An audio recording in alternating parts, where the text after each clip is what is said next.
Assalamualaikum warahmatullahi wabarakatuh. Perkenalkan, nama saya Indah Fitri Haryani, BP 1910841005 dari jurusan Ilmu Administrasi Publik. Baiklah, pada video kali ini saya akan mencoba untuk melakukan uji validitas dan reliabilitas kuesioner, di mana data yang saya dapatkan berasal dari modul yang ditulis oleh Johar Arifin dan Susi Sorayasari. Dalam data ini dinyatakan bahwa seorang peneliti ingin mengetahui tingkat depresi pasien yang dirawat di suatu rumah sakit. Untuk itu, peneliti mengukur tingkat depresi menggunakan 12 pertanyaan terhadap 40 orang responden, di mana jawaban disediakan dalam bentuk angka 1 sampai 4. Angka 1 menyatakan jawaban tidak pernah, angka 2 menyatakan jawaban kadang, angka 3 menyatakan jawaban sering, dan terakhir, angka 4 menyatakan jawaban selalu. Lalu, dari kuesioner yang telah dibagikan tersebut, maka akan tampaklah data seperti yang ditampilkan pada Microsoft Excel berikut ini. Sebelum kita melakukan uji validitas dan reliabilitas, akan lebih baik untuk kita mengetahui mengenai dasar pengambilan uji validitas person.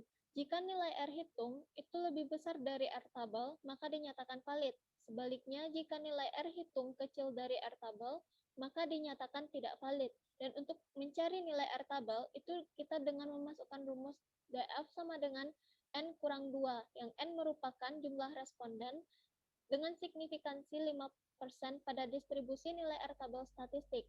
Untuk melihat nilai signifikansi, yaitu jika nilai signifikansi kecil dari 0,05, maka akan dinyatakan valid. Dan jika nilai signifikansi besar dari 0,05, maka dinyatakan tidak valid.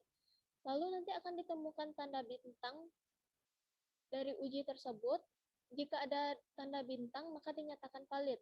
Dan untuk uji reliabilitas kelompok alfa sendiri akan dinyatakan reliable jika nilai kelompok alfanya besar dari 0,6.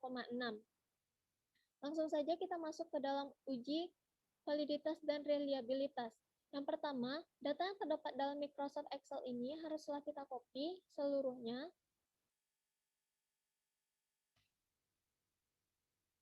Kemudian kita masukkan ke dalam aplikasi SPSS. Bagian data view, kemudian kita paste.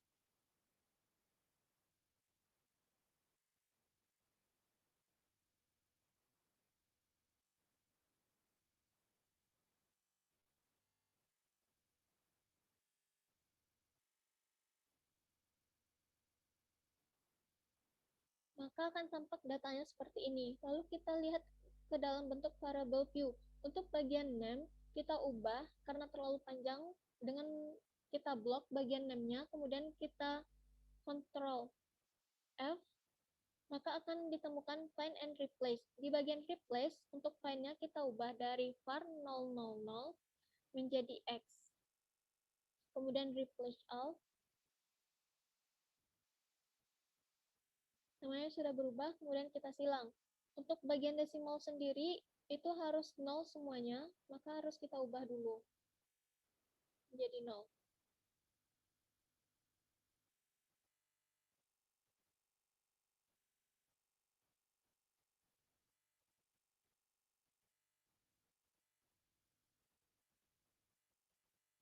Untuk bagian terakhir, itu kita ubah menjadi total.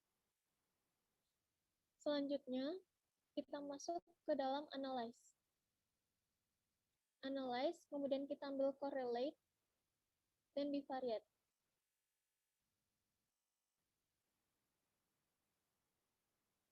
Kita pindahkan semuanya dengan Ctrl A, kemudian pindahkan ke variabel. Untuk correlation coefficient-nya itu harus dicentang bagian persen, dan flag significant correlation-nya itu harus dicentang juga. Kemudian tekan OK.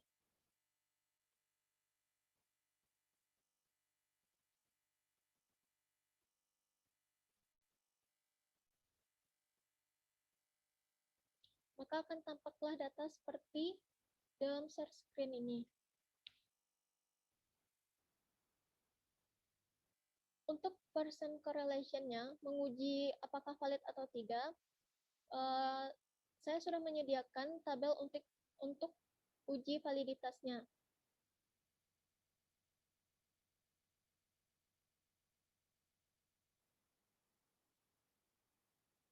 ini merupakan R hitung, maka harus kita masukkan R hitungnya.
Untuk mencari R tabel, yaitu dengan rumus tadi,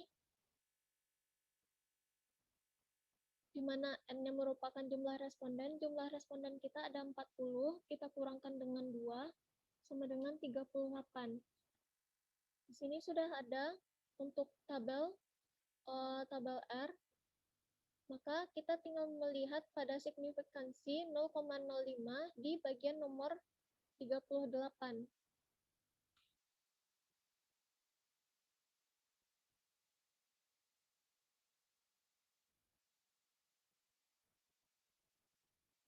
Yaitu 0,3120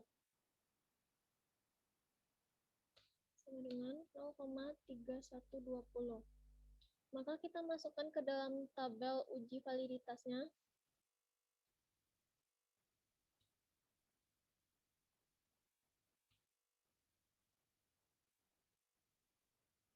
Untuk keterangan apakah valid atau tidak, seperti yang dinyatakan tadi, jika nilai R hitung besar dari R tabel, maka dinyatakan valid. Seperti 0,925 itu besar dari 0,312, maka dinyatakan valid.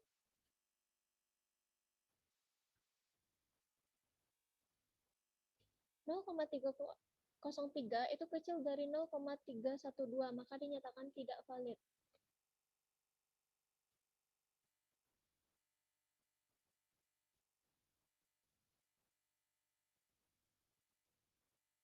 Untuk nilai signifikansinya, yaitu kita kembali kepada data SPSS sebelumnya. Nilai signifikansi bagian nomor 2, paling terakhir, yaitu 0,000. Maka kita masukkan datanya 0,000, 0,000, seperti itu selanjutnya.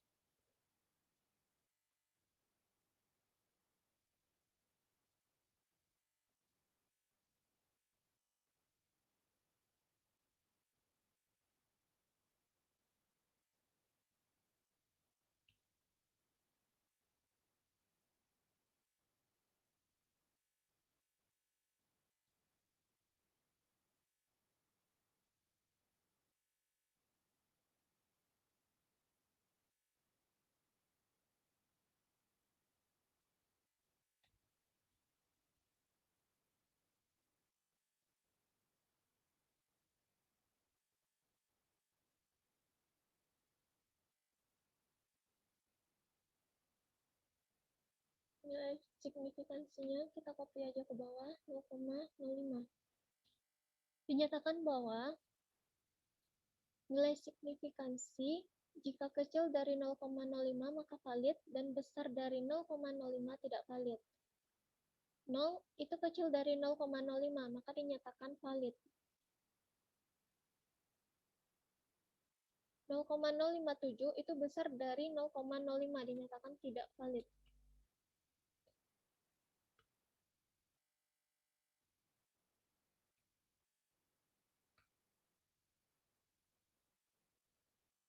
Untuk tanda bintangnya itu tampak pada R hitung. Ini ada tanda bintangnya, maka kita buat.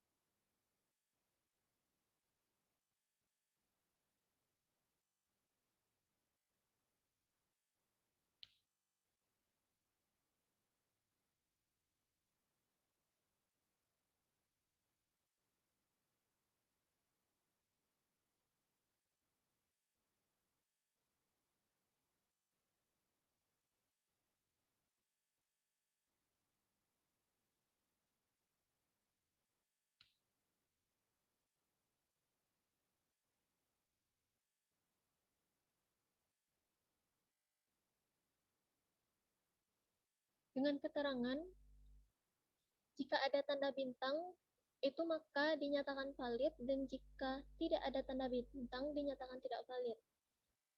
Ini valid.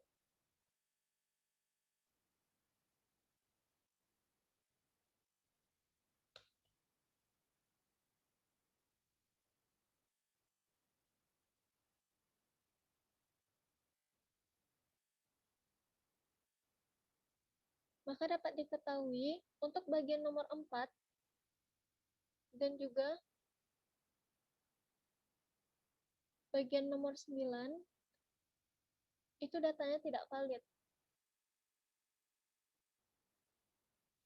Maka kita akan kembali pada aplikasi SPSS, yaitu di data view. Untuk bagian kolom 4 dan 9 itu kita clear karena datanya tidak valid.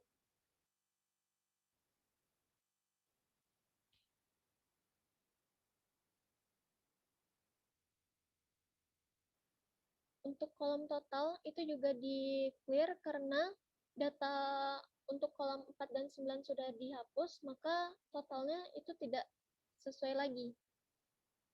Untuk mencari totalnya, kita masuk ke transform, lalu ambil komputer variabel, maka kita dapat menghitungnya kembali.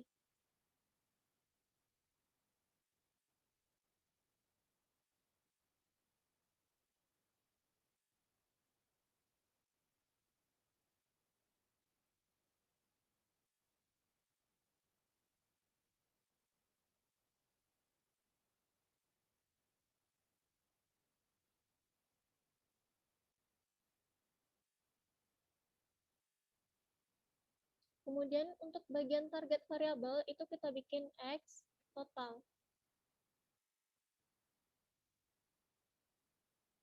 Kemudian OK.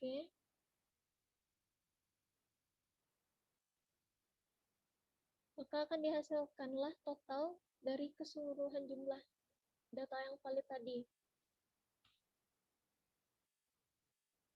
Lalu kita lakukan analisis untuk reliabilitasnya, apakah datanya reliable atau tidak. Yaitu ambil analisis, kemudian scale, reliability analysis, kita blok semuanya kecuali bagian total, kemudian kita pindahkan ke items. Lalu kita tekan statistik, dan kita centang bagian scale if item delete. Kemudian continue. Untuk modalnya itu harus alpha, dan kita tekan OK. Maka akan tampaklah datanya seperti ini. Datanya valid. Kemudian untuk reliabilitasnya, Chromebook alpha-nya 0,942. Di sini dikatakan reliable jika nilai Chromebook alpha-nya itu besar dari 0,6. Data kita Chromebook alpha-nya 0,942 itu besar dari 0,6. Maka dinyatakan reliable.